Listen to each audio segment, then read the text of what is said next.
From the California State Senate, this is Senate Spotlight.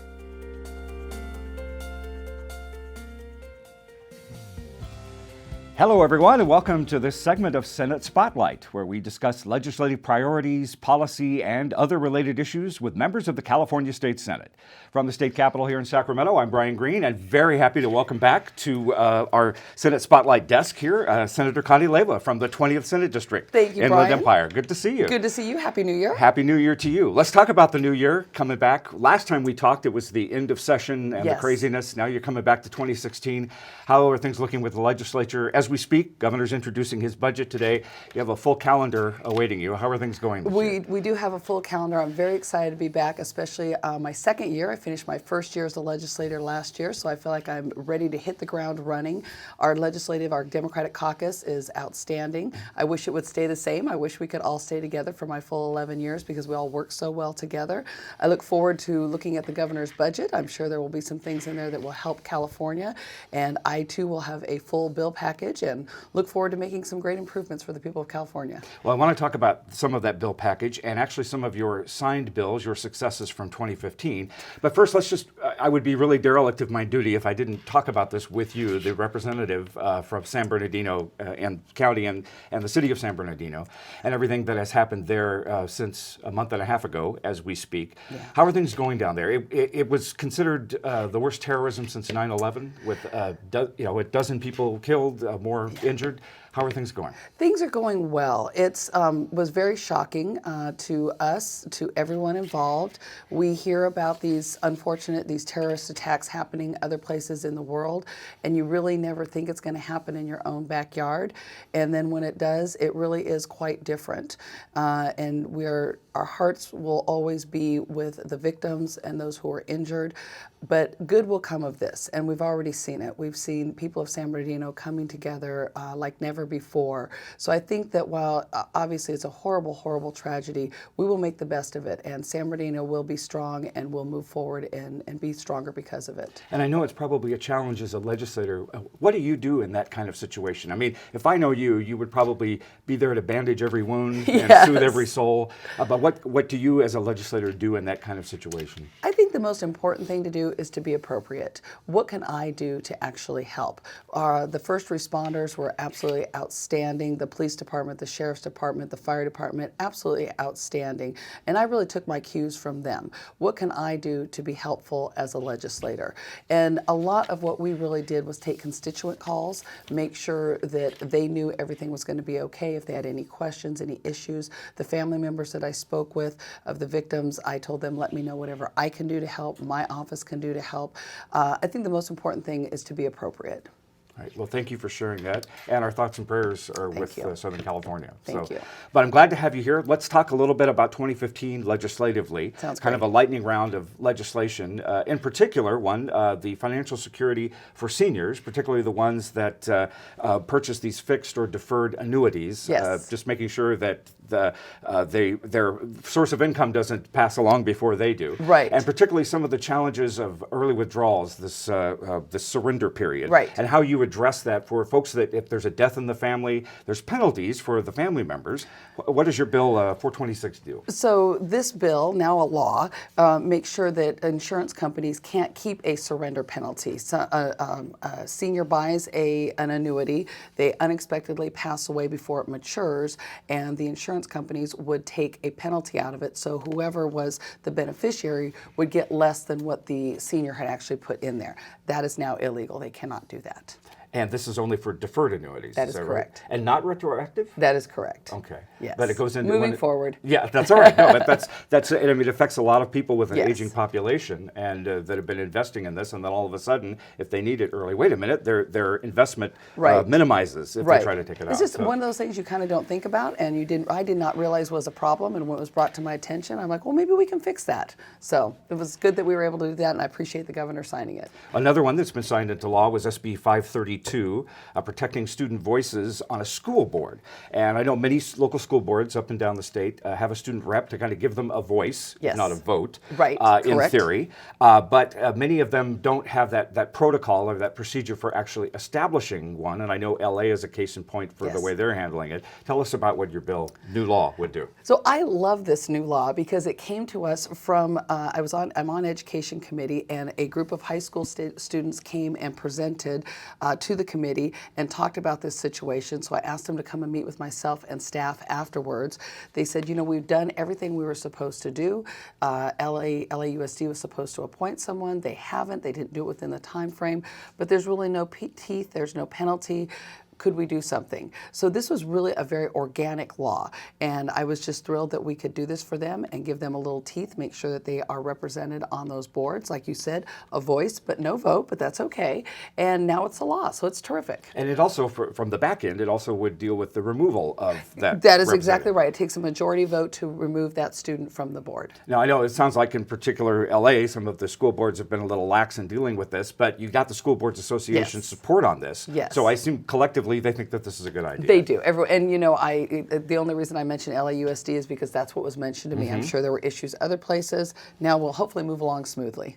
SB 651, another bill that addresses the conflicts between the Welfare and Institutions Code. I learned so much sometimes with these. It's like, really, Me I didn't know too. this. And then the Penal Code when it comes to compensation for being an indirect crime victim. Yes. And I thought this was really interesting. Tell us about what this new law will do regarding those crime victims. So it is for what is called a derivative victim. So that is if I was a victim and someone in my of a minor committed the crime, the derivative victims, which could be my spouse, my children, someone who lives with me, would not be able to seek compensation because the person who committed the crime was a minor.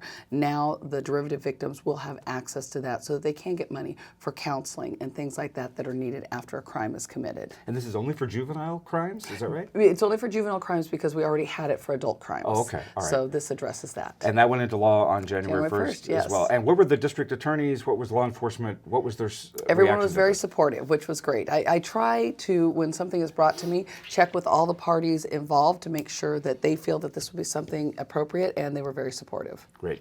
New legislation, which you actually introduced at the end of last year, that will have its first hearing early this year, and that's your Justice with Victims Act Yes. for victims, SB 813, eliminating the statute of limitations for rape cases Yes. in California. Someone referred to this in doing a little bit of research on this as it's a timeless crime, Yeah. even with a statute of limitations. Yes. Tell me what you want to do with the bill. Well, I just want to eliminate the time frame. Right now, most women or men who are victimized and raped only have a 10-year window in which to come forward. And we know studies have shown us over and over that victims don't come forward right away because many times it's someone that they knew. There's a lot of shame involved. Victims many times blame themselves. You're a young woman, you're in your 20s, you are raped. Maybe you're not confident enough to come forward and go after that rapist until you're in your 40s. So really this is just about justice having no time limit. Isn't that statute, though, flexible with new DNA evidence as It well? is. So if there is new DNA introduced, then that the 10 years is elongated. If you're a victim prior to age 18, then you have until age 40 to come forward. However, I just feel that there should be no statute of limitation. No one is raped by accident. There were some Department of Justice statistics, I think, that you had pointed to Yes. regarding the prosecutions and ultimate convictions of alleged rapists. 2 of 100 rapists are all that will be prosecuted. So who are we really helping? Are we helping the victims or are we helping the rapists? So I really hope that we can get this to the governor's desk, get it out of all the committees, get it to the governor's desk, and he will sign it and make sure that this is a serious crime. This is something that affects the victim or can affect the victim for the rest of his or her life. So this would be a way to make sure they know that when they're ready, they can come forward, they can get justice, and we can make sure we prosecute those rapists. Well, there's sort of a ripped from the headlines patina about this to some degree, and actually you probably very diplomatically and probably wisely have not mentioned the big stories we've heard about a particular famous comedian who has been accused allegedly of some crimes, and the statute of limitations is not there for the alleged victims. So clearly this is a big issue, not just in the United States, but particularly here in the state. Yes, and it was very coincidental that that all happened. I have had a number of folks ask me about that, and this isn't about one famous person who committed rape. This is about all the faceless, countless people who don't have the notoriety that someone of this person's stature has. So my hope is that California can join with many states across the country who are changing the statute of limitations, either eliminating it or raising it to 30 years, and make sure that we just do right by the victims. Speaking of the other states, what is the stat? What are the stats on the other states? It's kind of a patchwork quilt, depending on which state you live in. It is absolutely a patchwork quilt. I think more than anything, we just see a trend and we see a movement to make sure that victims have their day in court, so to speak. Now, Texas Senator Wendy Davis authored a similar bill last year, and I don't remember actually if it was successful or not, but there were some challenges. The defense attorneys pushed back, and even here in California, a similar type of legislation hasn't been successful. And their argument is the current law, the current statutes are already pretty flexible, public safety is taken care of, and that there should be really this sort of uber highest burden of proof in this crime. The older a case is, it's harder to prosecute. People forget memories. In fact, there was even one phrase that said that it's mostly symbolic, this type of removal. What do you say to that? So the first thing I did when I found out that there was that there was a time limit on the statute of limitation on rape, I called District Attorney Mike Ramos from San Bernardino County because it's not my job. This isn't what I do every day, and asked him. I said, "Is there a need for this bill?" And he said, "Absolutely, we need this. We need to have that removed." So I think that really kind of bolstered me to move forward. And we have that statute of limitation in place now. To those naysayers, I would say this bill would not change the burden of proof. The burden of proof will still have to be there. If a victim comes forward 20 or 30 years later, the district attorney will decide whether or not there's enough evidence to move forward. So it doesn't really change any of that. Does it result in higher convictions? And for that matter, is there a prevention element to this? I would certainly hope it results in higher convictions, and there is no prevention and I mean sort of in a figurative sense. Is that, I would hope so. I would like to think that if we do this, rapists will think, hey, in 10 years, I'm not off the hook. I committed this crime, and it's going to hang over my head for the rest of my life, as it should, because the victim has it over their head for the rest of their life. And how does this involve, say, the testing of rape kits? I know that we've heard the stories of the untested kits that are getting a lot of attention, and really, obviously, folks feel that anybody that would have to go through the indignity and all of preparing one of those should have no time limit on a right to prosecute. But where's the dynamic there? Yes. So the rape kit and those being tested is an issue in some counties. It depends on which county. Some counties are up to date, some are not. It usually comes to what everything comes to, a lack of funding. So this bill does not address rape kits or any of that, but we certainly want to make sure that every county is fully funded so that they can process those in a timely manner. I would think also, too, it speaks to a bigger picture, I suppose, of a justice system that even in 2015 doesn't necessarily consider the well-being of women as much as it should. Do you want to speak to that? Oh, yes. I am sometimes shocked that we are in 2016 and that there are still so many issues facing women. To me, this should be a no-brainer. Everyone should be, men get raped too, but by a far, far smaller percentage.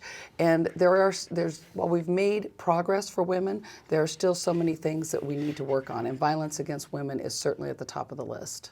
One victory, if you will, signed by the governor last year, I know you were a proud co-author on, with Senator Hannah Beth Jackson, was SB 358, the California Fair Pay Act, finally balancing the scales, again, here in 2015 going into 2016, for pay for women, finally got signed. Yes.